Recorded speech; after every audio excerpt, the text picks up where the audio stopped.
Hai, perkenalkan nama saya Revilia Oraburu Ginting. Saya dari semester 2, NIM saya 222-1002. Di sini saya akan menjelaskan soal-soal ujian tengah semester yang diberikan oleh Pak Anwar dalam mata kuliah Pendidikan dan Kewarganegaraan. Untuk soal pertama yaitu jelaskan berikut dengan analisis dan teori yang mendukung terkait tentang pengertian, tujuan, dan pentingnya mempelajari pendidikan kewarganegaraan.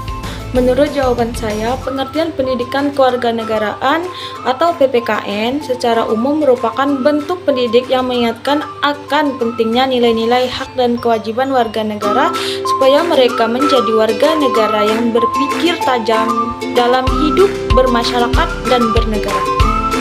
Untuk selanjutnya, tujuan pendidik kewarganegaraan. Yang pertama, supaya kita mengerti akan hak dan kewajiban sebagai warga negara. Setelah memahami tentang hak dan kewajiban apa yang didapat dan harus dilakukan, maka sebagai warga negara kita bisa menjalankannya dengan penuh tanggung jawab sesuai dengan ataupun peraturan menuntut hak-hak yang mungkin belum terpenuhi sebagai warga negara. Selanjutnya, motivasi kita untuk memiliki sifat nasionalisme dan patriotisme yang tinggi. Artinya, setelah mengerti peran dan keadaan negara, kita seharusnya menjadi warga negara yang cinta pada tanah air dan rela berkorban demi bangsa dan negara.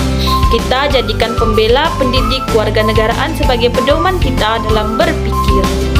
Yang ketiga, meningkatkan kesadaran kita dalam peran aktif dalam melaksanakan bela negara. Sikap bela negara ini bisa diwujudkan dengan cara misalnya pendidik yang salah satunya adalah pendidikan kewarganegaraan. Selanjutnya ada pentingnya pendidikan kewarganegaraan. Yang pertama ada pentingnya pendidikan kewarganegaraan menjadi paham akan hak dan kewajiban sebagai warga negara yang akhirnya membuat kita jadi mengerti peran dan penempatan diri kita sebagai bagian dari suatu negara. Yang kedua ada dapat memberikan motivasi kepada warga negaranya untuk memiliki sifat nasionalisme dan patriotisme yang tinggi. Yang ketiga, untuk memunculkan kesadaran dan kemampuan awal warga negara dalam usaha bela negara. Yang nomor 2, menurut Lincoln, demokrasi adalah pemerintahan dari rakyat, oleh rakyat, dan untuk rakyat. Government of the people, by the people, and for the people. Apa maksud dari pernyataan tersebut? Dan kalau kita melihat bahwa konsep demokrasi pada hakikatnya adalah kedaulatan ada di tangan rakyat.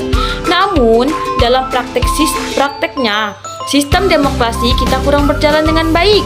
Karena rakyat kurang dilibatkan dalam hal pemerintahan dan pembuatan kebijakan yang berpihak pada rakyat. Padahal rakyat adalah pemegang rakyat yang tertinggi. Coba kemukakan menurut pandangan Anda terhadap pernyataan tersebut. Apa saja prinsip-prinsip demokrasi yang dimaksud? Baiklah, di sini saya akan menjawab pertanyaan dari nomor 2. Menurut jawaban saya, demokrasi adalah sebuah pemerintahan yang berdasarkan pada prinsip dari rakyat, oleh rakyat, dan untuk rakyat. Nah, prinsip ini menunjukkan bahwa pemerintahan harus selalu berpihak pada rakyat dan melayani kepentingan mereka. Demokrasi juga melindungi hak-hak individu dan pemberian kesempatan untuk berpartisipasi politik. Nah, baiklah, di sini ada prinsip-prinsip demokrasi. Yang pertama ada satu, kedaulatan rakyat. Yang kedua ada pemerintahan berdasarkan dari yang diperintahkan. Yang ketiga ada kekuasaan mayoritas, dan yang keempat atau yang terakhir ada hak minoritas. Baiklah, di sini saya akan sampaikan maksud-maksud dari prinsip-prinsip tersebut. Baiklah, yang pertama ada kedaulatan rakyat. Yang dimaksud dengan kedaulatan rakyat itu seperti yang pertama, demokrasi menurut Undang-Undang 1945 ialah demokrasi yang berkedaulatan rakyat. Yang kedua, kedaulatan itu kemudian dilaksanakan menurut Undang-Undang Dasar. Yang selanjutnya ada, langsung saja kita nomor 3. Selanjutnya ada prinsip demokrasi dalam kekuasaan. Nah, maksudnya itu yang di demokrasi dikuatkan dengan pembagian kekuasaan negara dan diserahkan kepada badan-badan negara yang bertanggung jawab menurut Undang-Undang Dasar. Nah, yang keempat atau yang terakhir ada hak-hak asasi. Nah, maksud dari hak-hak asasi itu demokrasi menurut Undang-Undang 1945 mengakui hak asasi manusia yang tujuannya bukan saja menghormati hak-hak asasi asasi, melainkan untuk meningkatkan martabat dan derajat manusia seutuhnya. Ini selanjutnya pertanyaan dari nomor 3. Sebutkan dan jelaskan 4 kewajiban pemerintah atau negara dalam aspek politik, ekonomi, pendidikan, kesehatan, budaya, sosial, dan agama. Menurut jawaban saya, aspek politik yaitu yang pertama, pemerintahan bersifat transparan. Yang kedua, pemerintahan mempunyai daya tanggap terhadap berbagai pihak. Yang ketiga, pemerintahan berorientasi kepada konsensus untuk mencapai kesepakatan. Yang keempat, menerapkan prinsip keadilan. Selanjutnya, aspek ekonomi. Yang pertama, pemerintahan sebagai produsen. Di sini pemerintahan berperan menghasilkan barang dan jasa yang dibutuhkan masyarakat di suatu negara. Yang kedua, pemerintahan sebagai konsumen untuk menjalankan tugasnya. Pemerintahan juga membutuhkan beragam barang dan jasa. Yang ketiga, pemerintahan sebagai pengatur kegiatan ekonomi. Peran vital pemerintahan dalam kegiatan ekonomi adalah sebagai regulator atau pengatur. Yang keempat atau yang terakhir ada pemerintahan sebagai distributor. Selanjutnya ada aspek pendidikan. Aspek pendidikan di mana yaitu 1. Mengembangkan dan melaksanakan kurikulum berbasis komputer. 2. Proses pembelajaran yang mendidik dan dialogis. 3. Meningkatkan konversional pendidik dan tenaga kependidikan. 4.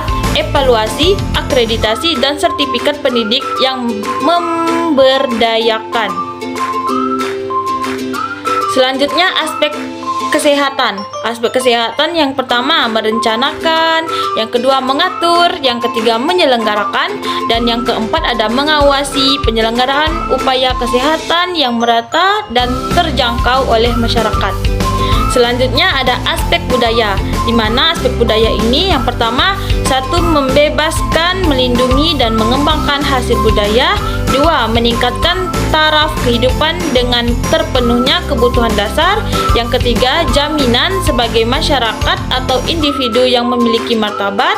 Yang keempat, sejahtera dalam menjalani kehidupannya seperti memiliki tempat tinggal. Selanjutnya ada aspek sosial di mana 1. Menjamin persamaan kedudukan warga negara di hadapan hukum dan pemerintahan pasal 27 ayat 1. 2. Menjamin kedudukan dan pekerjaan yang layak pasal 27 ayat 2. Yang ketiga, menjamin kemerdekaan berserikat, berkumpul, dan mengeluarkan pendapat baik lisan maupun tulisan pasal 28. Yang keempat, menjamin hak hidup serta hak mempertahankan hidup pasal 28A. Baiklah, yang terakhir ada aspek agama, di mana yang pertama itu aspek agama, hak untuk memiliki agama dan kewajiban menghormati pilihan agama. Yang kedua, hak dan kewajiban untuk dijaga dan menjaga harta dan martabat. Yang ketiga, hak dan kewajiban untuk tidak dihina dan menghina keyakinan atau yang disembah pemeluk agama. Yang terakhir, hak dan kewajiban untuk dijaga dan menjaga tempat ibadah semua pemeluk agama. Selanjutnya pertanyaan nomor 4. Di era globalisasi saat ini menjadi tantangan tersendiri untuk identitas nasional. Maka dari itu, sebagai bangsa yang baik, identitas nasional tetap harus dijaga. Hal tersebut tidak lain dan tidak bukan karena fungsi adanya identitas nasional itu sendiri. Coba kemukakan tentang globalisasi, tujuan dan fungsi dari identitas bangsa.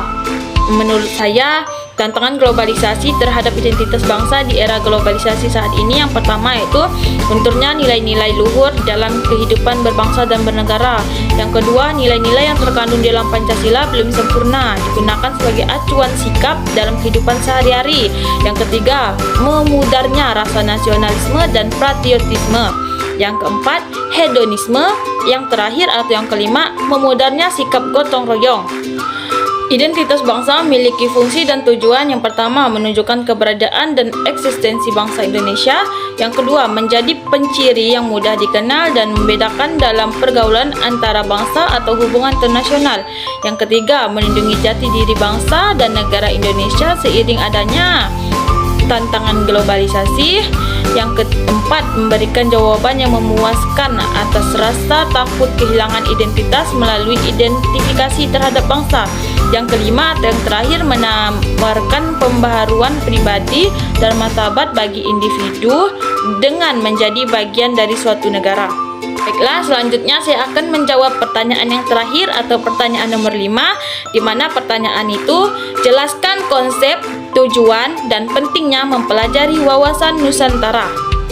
Konsep wawasan Nusantara yaitu yang pertama, konsep persatuan dan kesatuan. Konsep tersebut mengandung makna bahwa adanya wawasan Nusantara bertujuan guna memperkuat nilai persatuan dan kesatuan antara suku bangsa di Indonesia. Yang kedua, konsep kebangsaan. Konsep kebangsaan itu termasuk mengandung makna bahwa negara ini terdiri dari bermacam komponen bangsa atau suku. Yang ketiga ada konsep Bhinneka Tunggal Ika. Yang keempat ada konsep negara kepulauan. Dan yang kelima ada konsep geopolitik. Selanjutnya ada tujuan dan pentingnya mempelajari wawasan Nusantara. Antara lain, manfaat wawasan Nusantara diterima dan diakui sebagai konsepsi Nusantara di forum internasional. Yang kedua, wawasan Nusantara menjadi salah satu sarana internasional. Yang ketiga, meningkatnya rasa nasionalisme warga negara.